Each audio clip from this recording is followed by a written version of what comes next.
Chapter 6307. After hearing that the press conference was about to start, Nia stopped gossiping with Claire. Charlie, who was standing by, also breathed a sigh of relief. It seemed that reporters were really gossipy, with all kinds of news reports every day.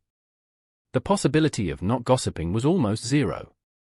If Nia continued to talk like this, she might reveal some of his key information. For example, the time when his parents had an accident in Orris Hill was exactly the time when he entered the welfare home.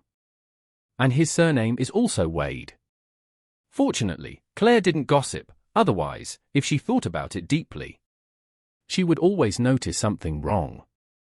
Fortunately, Charlie's personal information was well protected at the time.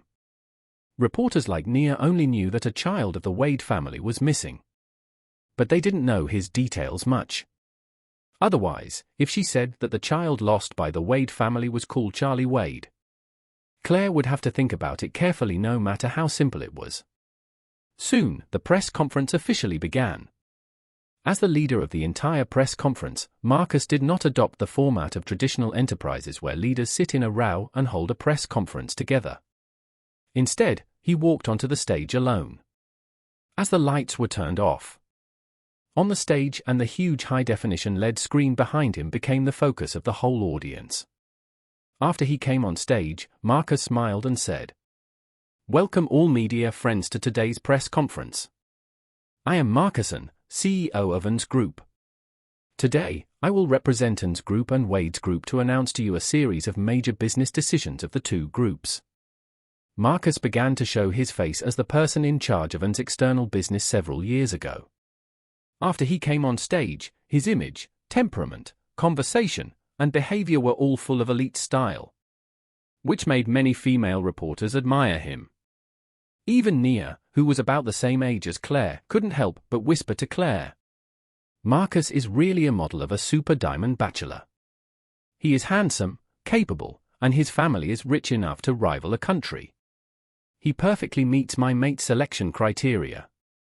However, if you want to marry such a man, you may have to save the Milky Way in your previous life."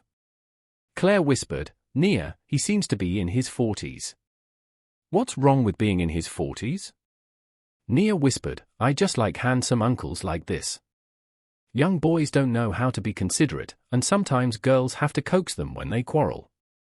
Uncles are different, they know everything, and with just a glance, they can accurately grasp the needs of the other party.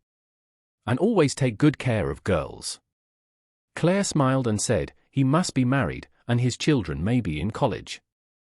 Nia nodded and said quickly, "If he has an 18 or 19-year-old son.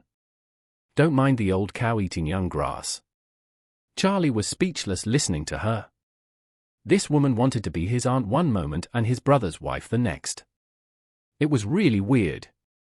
At this time, Marcus on the stage said loudly, "The first part of today's press conference is to announce to the public the new brand jointly funded by the ANS Group and the Wade Group. As we all know, China's new energy vehicle industry has always been at the leading level in the world. The ANS family and the Wade family also hope to add icing on the cake to China's dazzling new energy industry. So we have decided to invest at least $40 billion to establish our new energy vehicle brand in Orris Hill." As soon as Marcus said this, there was an exclamation at the scene. An investment of $40 billion is the first in the history of the development of private enterprises in Orris Hill. Moreover, an investment of $40 billion in a car brand is equivalent to nearly 300 billion renminbi. The total investment of Remy Automobile, which was popular all over the country some time ago, was only 10 billion renminbi. The new energy vehicle brand that the ANS and Wade families are going to invest in Orris Hill is 30 times more than Remy Auto,